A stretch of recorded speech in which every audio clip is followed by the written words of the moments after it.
Cindy King Chan, Lapu-Lapu City Vice Mayor, Honorable Dr. Celsi Sigoy,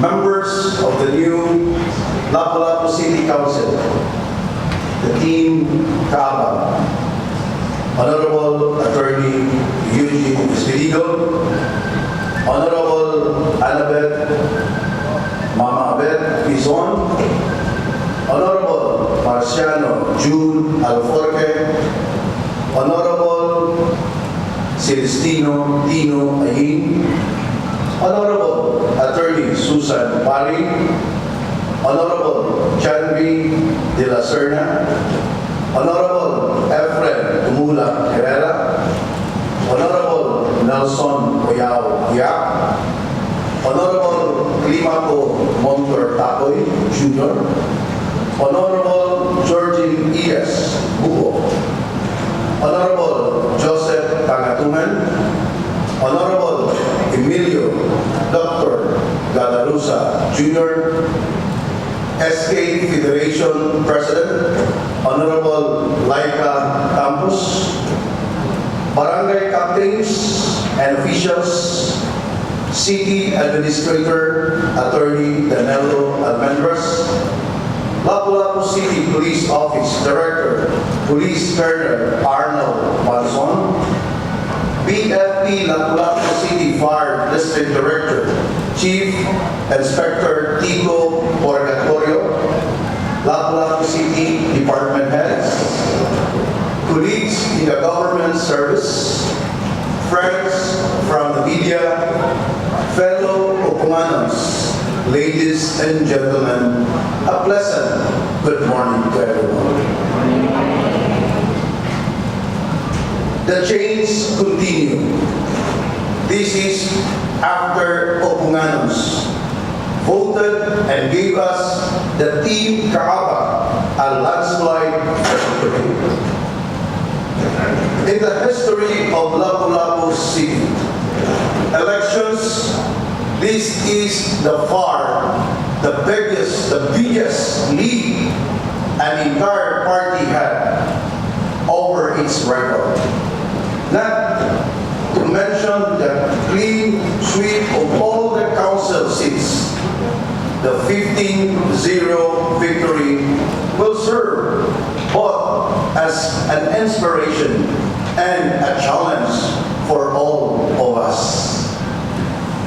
While we were busy laying the foundation of change during our first term, this second term, with an overwhelming fresh mandate and a complete slate of Kaaba City Councilors, we will see the continuation of the programs we initiated, the completion of the projects we started, and the realizing of the mega projects we envisioned for the city of Lapu-Lapu.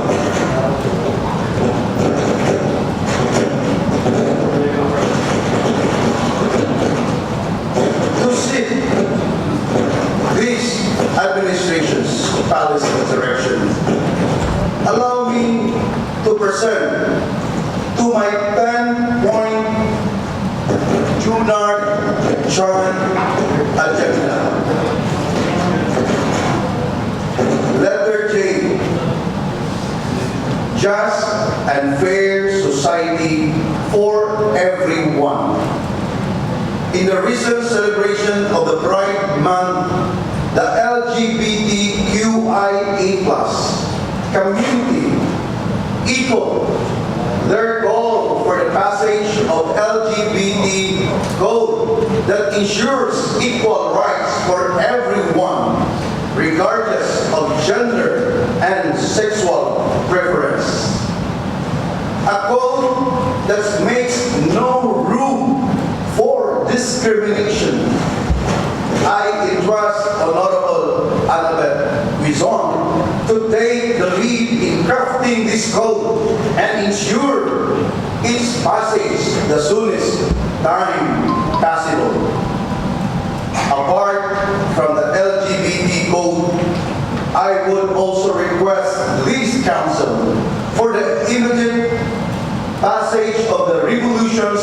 transition plan so we can effectively implement the programs devolved to us by the national government. Letter U of Genre. Unlimited access to government services for Olongohanos. Aron dili na mahasol pa og labang ang atong mga kaigsunan Olongohanon diri sa mainland for their government transaction or availment of government services. We will make Olango Mini City Hall functional through a resolution declaring it an extension of the Lapu-Lapu City Hall and required all frontliner offices and agencies, including police clearance unit of the PNP, to set up a satellite office therein, manned by competent personnel from 8 p.m. to 5 p.m. Monday to Fridays.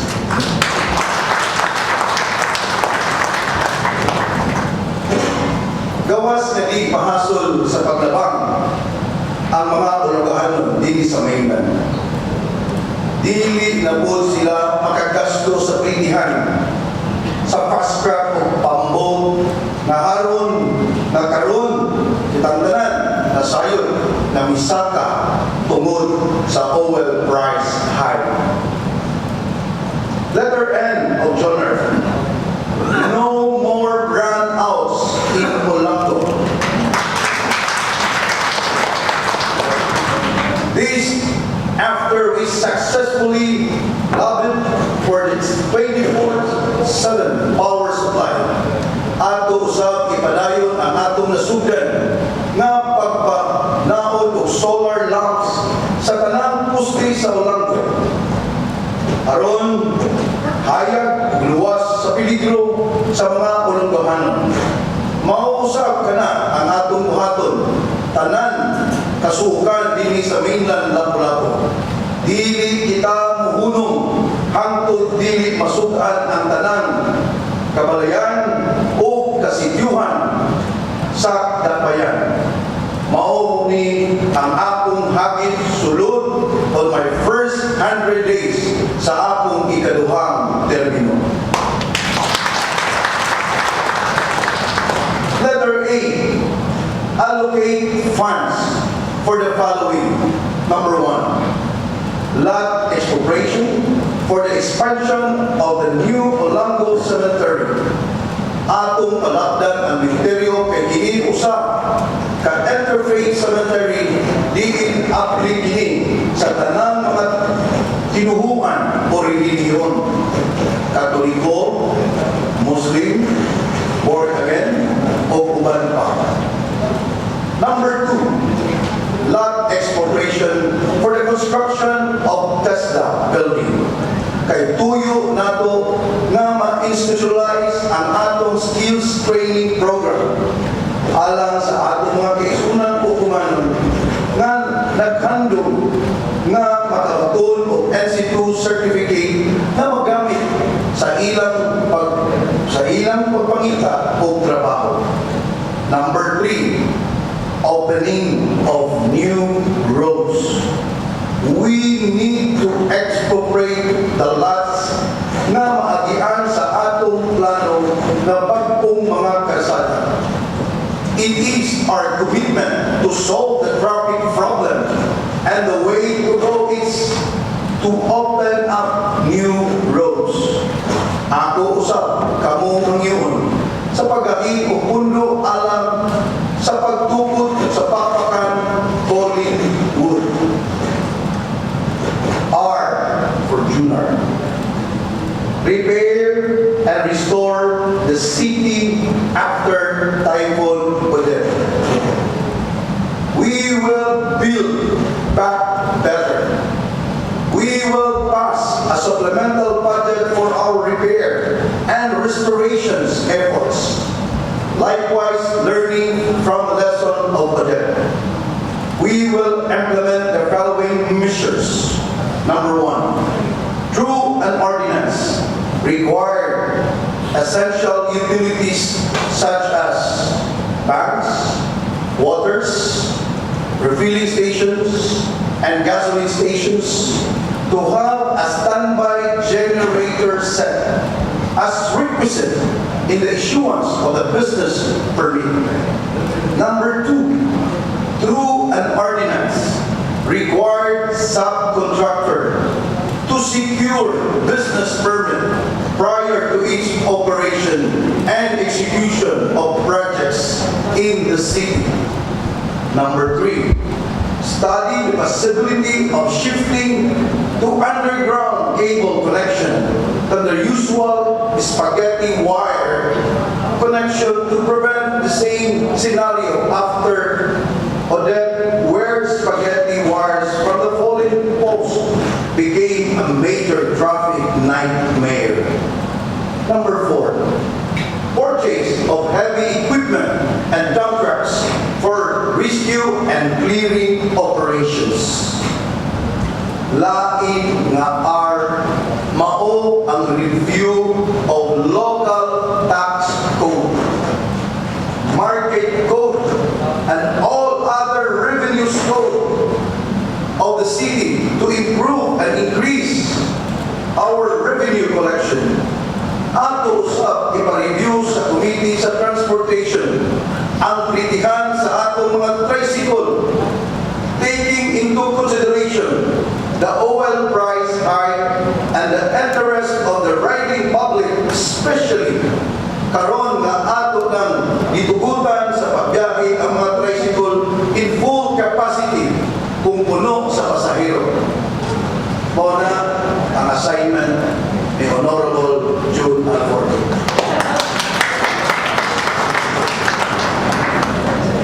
O ang katapusan nga mao ang repair sa multi-purpose gym sa Olango o ang pag-require of CCTV camera sa pila ka mga establishmento sa Dapayan as a deterrent to crime.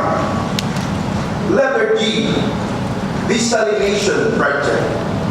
We will ensure the desalination plant we envision for the city to solve its water shortage will come to materialize under the second term.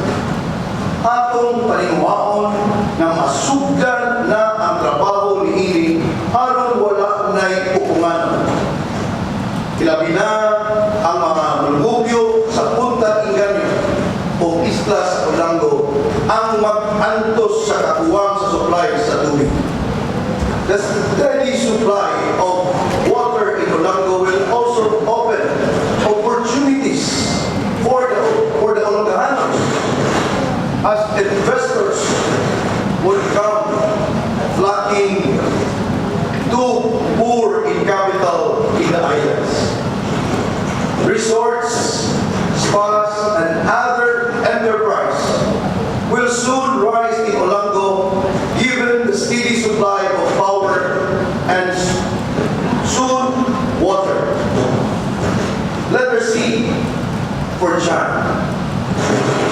Construction of mega infra project such as number 1, a bridge connecting Suba, Sabang to Panganan in order to cut short travel time as well as cost Panganan residents to and from Olango to buy their necessities.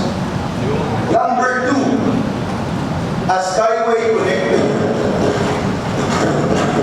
CCLEX to MCIA in order to cut short the travel time to and from the airport. Wala na'y biyahero ang mabiyaan sa iyang flight by simply taking the skyway to avoid the traffic. This project will also help decongest our existing roads. Number 3, a coastal highway traversing of Mactan to Paho, an alternative road for commuters flying the ML Quezon Highway, thereby decongest traffic their need. Number 4, a boardwalk along the coast of Pusok and Paho, particularly area ilaw sa first ring padung ngadto sa second ring.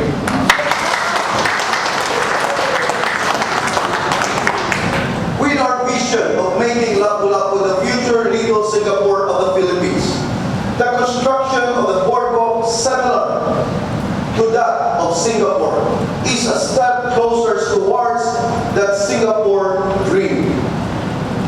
Number 5, construction of an open drainage system along Basa to address the flooding problem. Open drainage system is an easy to maintain, less costly, easy to execute. Number 6, lastly, the construction of a new and bigger Lapu-Lapu City Hall. Makita ninyo ang atong City Hall sa tibuok Subo. Our neighboring cities and municipalities high story. Ang atong City Hall, Burapag Barangay Hall. And we are a highly urbanized city.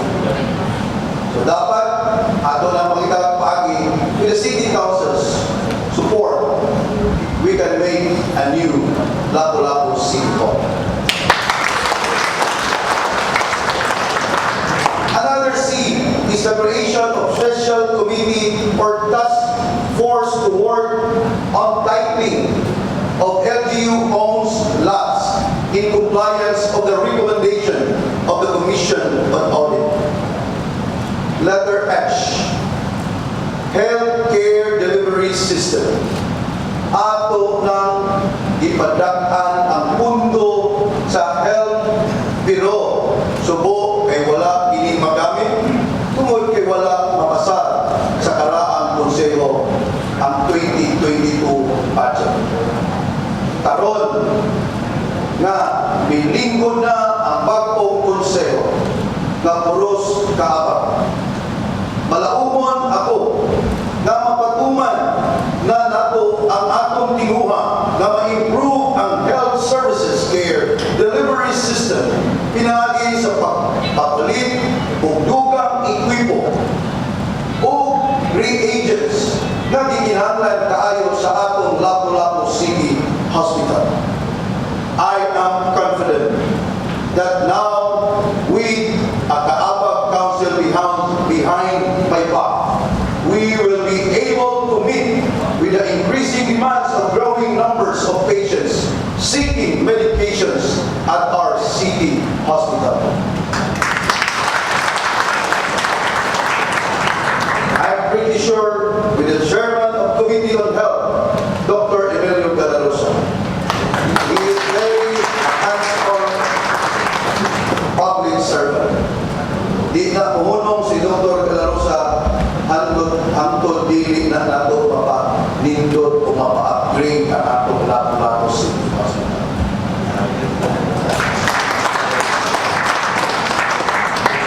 Lain na H, mao ang Island Coastal Patrol with the recent spotting of giant sea turtles, dolphins, and butandings.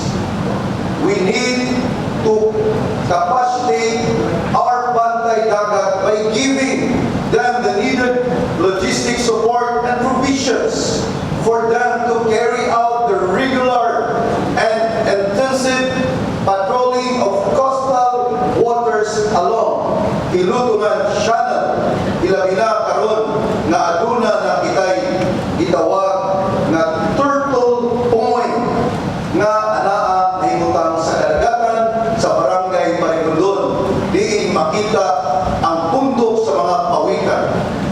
Gawas ni ana